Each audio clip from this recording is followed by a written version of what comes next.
good afternoon, and thank you for joining us. My name is State Senator Dale Ryder.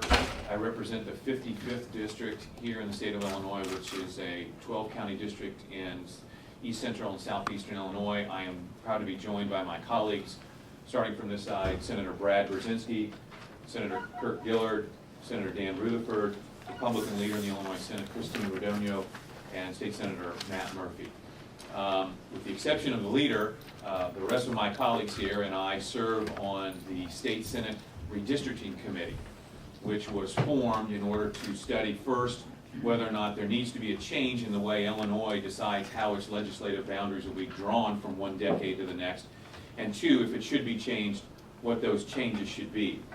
Today at 10 o'clock we had what was the last of the scheduled hearings that we have had around the state. We've had 4 statewide hearings and then 1 here in Springfield to take input from just about every imaginable source of information you can imagine. Legal experts, people who have been in Illinois government for years, ordinary citizens, people who have been part of redistricting initiatives in other states.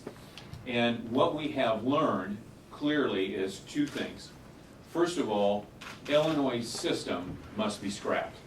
The democracy by lottery system by which at the end a name is drawn out of a hat and then whoever's party is represented by that name has the unmitigated authority to draw whatever lines they choose to build or enhance their majorities. That needs to go by the wayside. Second was that there are a certain number of principles that should be incorporated into any reform that the General Assembly adopts, the most important of which is this. The General Assembly, the politicians, should not be allowed to draw the lines in which they will later run. It is important to have meaningful independence, as we heard from one expert from the Brennan Center, between those who will be running within those district boundaries and those who will be drawing those district boundaries. Now, we're going to discuss this a little bit further, but it's now my pleasure to introduce to you Senate Republican Leader Christine Rodonio. Well, thank you. I think Senator Ryder did a good job of outlining the issue itself and some of the work that's gone into it. A couple of points I want to make. One, this is an extremely critical time in the redistricting effort.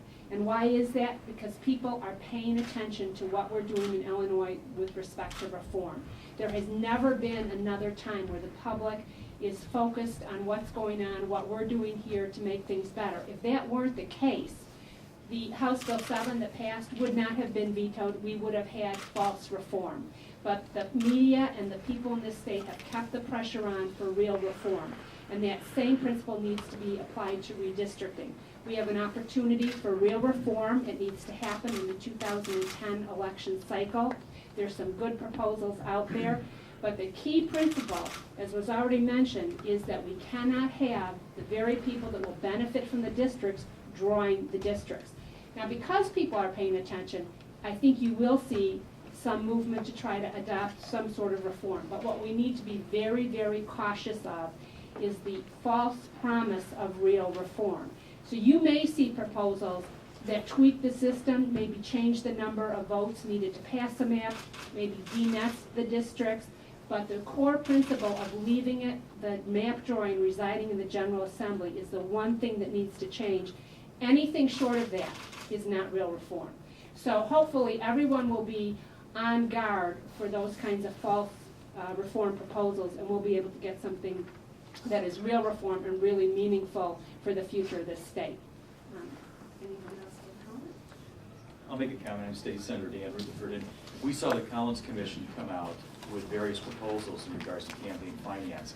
And those proposals were drafted in pieces of legislation, whether they were sponsored by Senator Rodonio, Senator Ryder, myself, or some of my other colleagues. But I think the part that was really unfortunate was they did not get an up or down vote. You know, the bottom line was those actual proposals from this Blue Ribbon Commission by the Collins group did not get the chance to actually say these are what we want to have or not within the respective committees of the Senate. So I think that is somewhat have laid out the path that we've seen this ruling majority already have out there. There are multiple proposals on redistricting that follow what Senator Rodonio and Senator Ryder had with regards to not having the incumbents draw their own boundaries. What I would hope the action steps would be is to actually have those proposals brought to the redistricting committee, take a vote on them. let the public have the hot searing spotlight upon the committee to determine as to whether this group wants to see that they go forward or not. I think one other thing I'd like to add to my colleagues' comments about not just the incumbents drawing their own boundaries to select their constituents, but I think is as important as that is to the consideration as to where an incumbent lives. I mean, to actually have a pin on a map to know where incumbents live and have that be factored into a part of the maps that are drawn, I believe is somewhat disingenuous in trying to lay out a map that's going to be fair to the opportunity of what map drawing is really all about. One quick thing to add, as someone who's served as a legislator and in the executive branch, I believe that redistricting is at the root of all our problems in Illinois. The non-responsiveness by the political leaders of this state, our state's out of control borrowing and spending because of one-party control, all stems from the fact that legislative maps are drawn in a process that is a lottery, and it's unfair, and it's a winner-take-all system. So if people of Illinois want to know why is redistricting important to them, you will never see change in this Capitol building until there is redistricting reform. So if you want reform, you've got to have redistricting, because redistricting is the root of all of Illinois' evil problems. Just to wrap up, and then be happy to take your questions. As Senator Rutherford alluded to, we're here now to say it's time to put aside all of the great rhetoric about renewal and about change and about, yes, we want to change the system, the corrupt system that we've had in Springfield here for years, and it's time for action. It's time for the Senate Redistricting Committee to take up whatever proposal has been offered up by any member of the General Assembly. I have a proposal, I believe Senator Murphy has a proposal, I know Representatives Winters and Fortner, who testified today, have proposals, and anyone else is out there. The Republicans have offered up plenty of ideas for change. I'm not sure I see any from the Democrat side of the aisle, but I hope that, sincerely, that is not indicative of their willingness to move forward and actually explore meaningful reform. So with that, I'd be happy to answer any questions. What are some examples of people who would be drawing the lines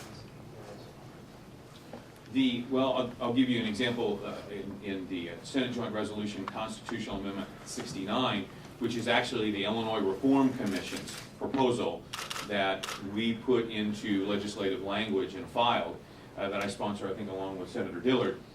And that is that a temporary redistricting commission would be appointed. And that commission would then be empowered to work with an entity that has the technical expertise to draw the lines. That commission would then be empowered to send maps to the General Assembly for an up or down vote. And again, I guess I want to emphasize again, the General Assembly in the end has an opportunity under that reform to say, yes, this is an acceptable map to us by a supermajority vote, because we believe, and we agree with the experts that we've heard from all across the state, that it's important on a vote on this to have members of both parties saying, yes, we want that. But that's not what's critical. What's critical here is to not allow the General Assembly to tinker with those lines once they've been drawn. The power to amend is the power to draw. And that is why in that proposal, the General Assembly is only given the opportunity for an up or down vote.